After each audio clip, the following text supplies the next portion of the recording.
நீங்க அருமையான தமிழ் ஆசிரியர், நீங்க எப்பேற்பட்டவர், உங்களோட அருமை பள்ளிக்கூடத்துக்கு தெரியல. நாங்க உங்களை புரிஞ்சுக்கிட்டோம். நீங்க டெய்லி கோயிலுக்கு வந்து தமிழ் கிளாஸ் எடுங்க, அதுவும் திருக்குறள் நடத்துங்க. திருக்குறள் தான் நாட்டுக்கு ரொம்ப முக்கியம் அப்படின்னா, அடடா நம்ம பெருமை நாட்டில் இவங்களுக்காக தெரிஞ்சிருக்கேன் அப்படின்னு சந்தோஷப்பட்டு ஒரு ஆசைப்பட்டு பிரியாசப்பட்டு அவன் பின்னாடியே போறேன். ஒரு பயம் கிடையாது. காலையில எனக்கு பயங்கரமான கோவம். நான் திருக்குறள் நடத்தல, ஒன்றும் நடத்தலன்ட்டு வீட்டுக்கு வந்துட்டேன். வீட்டுக்கு மறுபடியும் தேடி வந்து சார் கோச்சிக்காதீங்க, நீங்க நாளைக்கு 8 மணிக்கு வாங்க, ஆள் இல்லைன்னா என்னன்னு கேளுங்கண்ணா.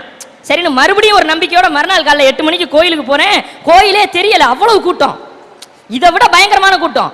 எனக்கு அப்படியே ஆச்சரியம், ஆகா இவ்வளவு பேர் திருக்குறள் மேல பற்றோட வந்திருக்காங்களே, என்னடா விஷயம். இப்படி திரும்புறேன், இதே மாதிரி ஒரு பெரிய போஸ்ட் அடிச்சு ஒட்டி இருக்கான். போஸ்ட்ல அழகா எழுதியிருக்கான், இன்றைக்கு திருக்குறள் வகுப்பு காலை 8 மணி, மணிகண்ட பிரபு எடுப்பார். கீழே குறிப்பு, பொங்கல் சுண்டல் விநியோகம் உண்டு. ஐயா கொஞ்சம் நகருங்க அப்படின்னு. மரியாதையை பின்னாடி போ, என்னைய மரியாதையா பின்னாடி போ, வரிசையில் நிக்கிறேன் சொல்றான். நான் ஒன்னே டேய் நான் திருக்குறள் நடத்த வந்திருக்கேன்டா அப்படின்னு இப்படி சொல்லி ஏற்கனவே 4 பேர் முன்னாடி போயிட்டா, நீ முதல்ல பின்னாடி போ அப்படின்றான்.